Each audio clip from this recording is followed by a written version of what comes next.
Paul, we're delighted to have you with us. I saw you earlier. Could you just unmute yourself so that we can see you?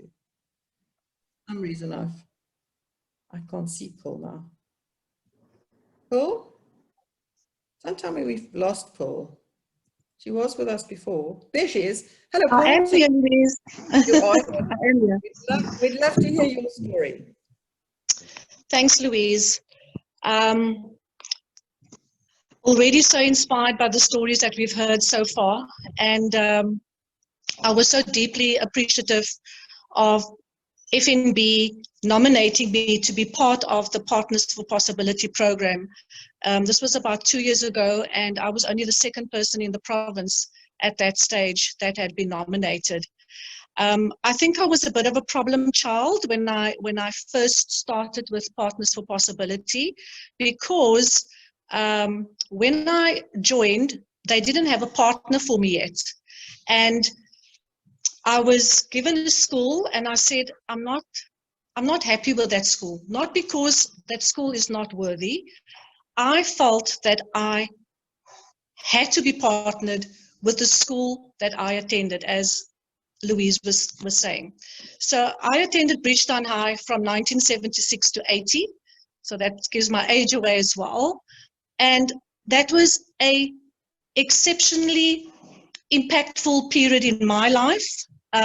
For those who come from that era, 76 to 80 was the times of the boycotts, the riots, schools marching, and so on. And the reason why I wanted to be partnered with Bridgetown High is that I felt that it was my responsibility to be able to share with those learners that they don't have to let their history define their destiny. Because there I was at a disadvantaged school, and people often think that if you have a role as a manager in a corporate, that you come from wealthy upbringing, and that it's easy for you. But so I felt that that message was something that I definitely had to share, and that it would be more impactful to share it with those learners. And the fact that Mr. Windvogel, being my principal partner, a man with such humility, he is such a calm individual that is dealing with so many challenges in Bridgetown. As you know, Bridgetown is very affected by gangs. Kids can't come to school on occasion because they're coming from different areas, and he deals with that so calmly. I take my hat off to that man. As was mentioned earlier by Lucille, a principal who you think is just sitting behind his desk in the office. That's not the situation at all. He's the principal. He has to be the teacher.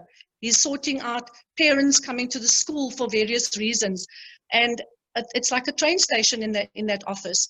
The wonderful thing as well as being partnered with Bridgetown High is that my journey with them was not just through Partners for Possibility, because I've never stopped being part of what I do for that school, and to encourage others who attended the school as well, who are in prominent role or positions out there in the community, to also do that.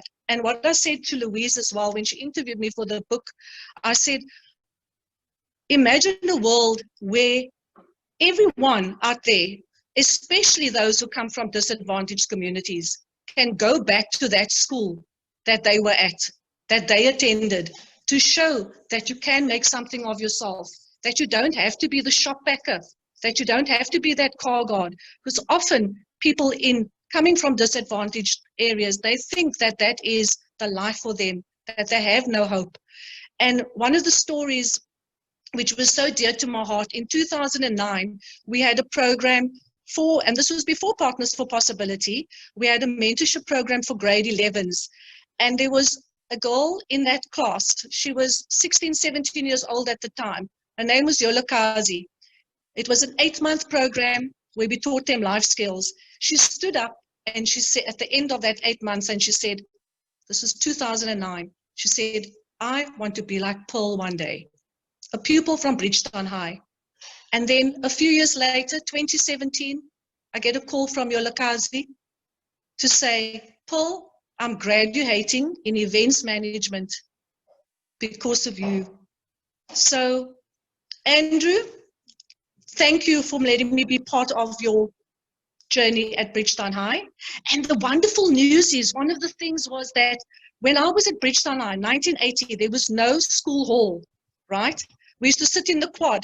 There was no covering. When there's rainy days, you couldn't have assembly. And the mission through Partners for Possibility has always been, we want to get a school hall for Bridgetown High.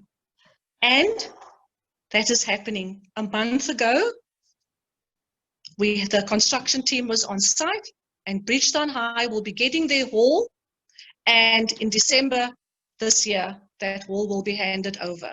So thank you, Louise.